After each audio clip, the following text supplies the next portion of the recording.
Hello everyone, welcome to Shehna's Corner. আজি আপোনালোকৰ বাবে পুনৰ লৈ আহিছো মই একেবাৰে সহজ এটি ৰেচিপি। কণী হয়তো আপোনালোকে বিভিন্ন প্ৰকাৰে ঘৰত বনাই খাইছে, কিন্তু এইটো পদ্ধতিত বনালে ৰেচিপিটো খুব টেষ্টি হয় খাবলৈ আৰু খুব কম সময়তে আৰু একেবাৰে সহজতে বনাব পাৰি এই ৰেচিপিটো। আপোনালোকে এবাৰ ট্ৰাই কৰি চাব। বলক তেতিয়া আজিৰ ভিডিঅ'টো আৰম্ভ কৰোঁ।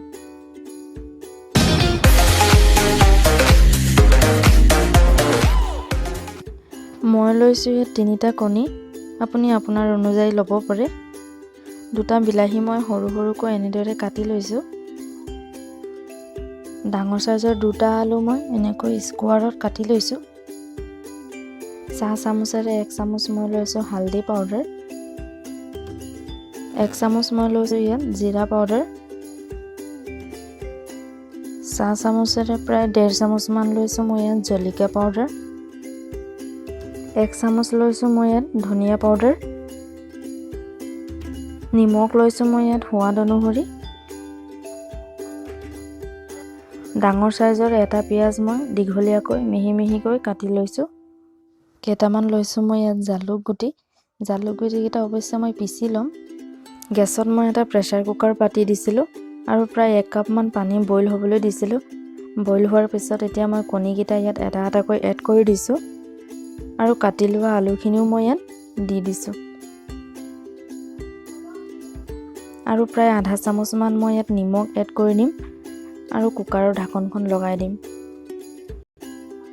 ঢাকনখন লগাই দিয়াৰ পিছত প্ৰায় 2টামান চিটি মৰাৰ পিছত মই কণীখিনি উলিয়াই ল'ম। কণীখিনি বইল হৈ গ'ল। কুকাৰৰ পৰা উলিয়াই লোৱাৰ পিছত মই কণীৰ বাকলিখিনি গুচাই লৈছো।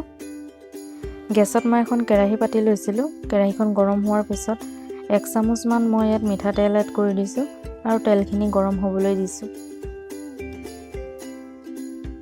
তেলখিনি আমাৰ গৰম হৈ গ'ল। তেলখিনি গৰম হোৱাৰ পিছত মই কণীকেইটা ইয়াত দি দিছো। কণীকেইটা তেলত দিওঁতে অলপ সাৱধান, বহুত তেল ছিটিকিব পাৰে। চামুচখনৰ সহায়ত কণীকেইটা লাহে লাহে লৰাই দিছো এনেকৈ আৰু গেছৰ ফ্লেমটো মিডিয়াম কৰি দিছো। কণীকেইটাৰ ৰংটো অকমান হলনি হোৱালৈকেহে ভাজিম। অলপ গোল্ডেন ব্ৰাউন হোৱালৈকেহে ভাজিম, একেবাৰে ৰঙচুৱা কৰি নেপেলাম।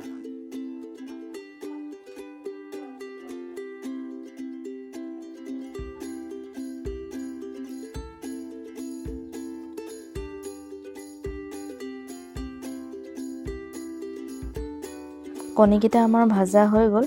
একেবাৰে ৰঙচুৱা কৰি পেলোৱা নাই, অলপ গোল্ডেন ব্ৰাউন হ'বলৈহে দিছো। কণীকেইটা কেৰাহীখনৰ পৰা উলিয়াই লোৱাৰ পিছত সেইখন কেৰাহীতে মই প্ৰায় 1.5 চামুচ মান তেল এড কৰি দিছো আৰু তেলখিনি ভালকৈ গৰম হ'বলৈ দিছো। তেলখিনি আমাৰ গৰম হৈ গ'ল। তেলখিনি গৰম হোৱাৰ পিছত মই ইয়াত কাটি লোৱা পিয়াজখিনি এড কৰি দিছো আৰু চামুচখনৰ সহায়ত ভালকৈ লৰাই লৈছো। পিয়াজখিনি মই অলপ ৰঙচুৱা হোৱালৈকে ভাজিম, গোল্ডেন ব্ৰাউন হোৱালৈকে ভাজি থাকিম।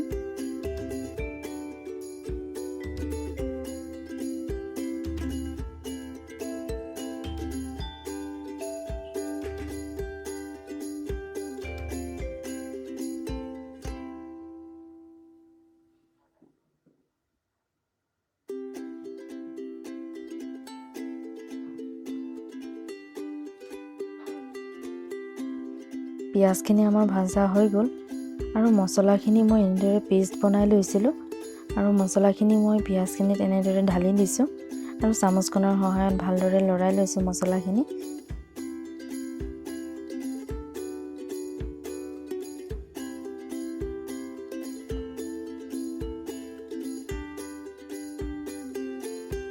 মছলাখিনিত এতিয়া মই কাটি লোৱা বিলাহীখিনি এড কৰি দিছোঁ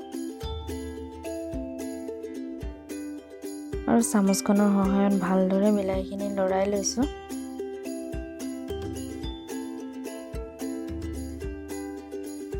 কেৰাহীখনত মই এতিয়া ঢাকনখন লগাই দিছোঁ আৰু গেছৰ ফ্লেমটো মই হাই কৰি দিছোঁ। প্ৰায় 5 মিনিট মানৰ পিছত মই ঢাকনিখন গুচাই লৈছিলোঁ। বিলাহীখিনি আমাৰ ধুনীয়াকৈ গলি গ'ল আৰু সিজাই লোৱা আলুখিনি মই ইয়াত এতিয়া এড কৰি দিছোঁ। চামুচখনৰ সহায়ত ভালদৰে লৰাই লৈছিলোঁ আৰু কণীখিনিও মই ইয়াত এতিয়া এড কৰি দিছোঁ।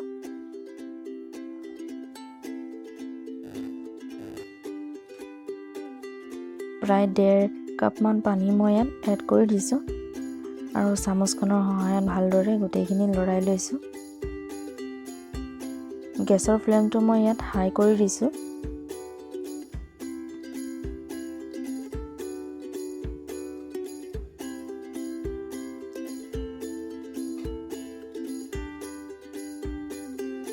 এতিয়া মই ইয়াত ঢাকনিখন লগাই দিম। প্ৰায় 10 মিনিটমানৰ পিছত মই ঢাকনিখন গুচাই লৈছোঁ আৰু চামুচখনেৰে ধুনীয়াকৈ লৰাই লৈছোঁ। পানীখিনিও ধুনীয়াকৈ শুকাই গৈছে। মই ইমানখিনিলৈকে ৰাখিম। আপোনালোকে জোল ৰাখিব বিচাৰিলেও জোল ৰাখিব পাৰে বা শুকান কৰিব বিচাৰিলেও শুকানকৈ ৰাখিব পাৰে। মই এনেকৈ ৰাখিম।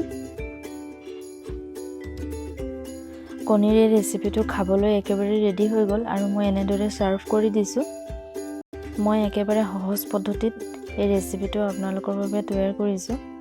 যদিহে ভিডিঅ'টো ভাল লাগিল তেন্তে লাইক, কমেণ্ট আৰু শ্বেয়াৰ কৰিবলৈ নাপাহৰিব আৰু মোৰ চেনেলটো ছাবস্ক্ৰাইব কৰি দিব। লগতে থকা বেল আইকনটো হিট কৰি দিব যাতে আগলৈ আৰু এনেকুৱা ধৰণৰ ভিডিঅ' পাই থাকে।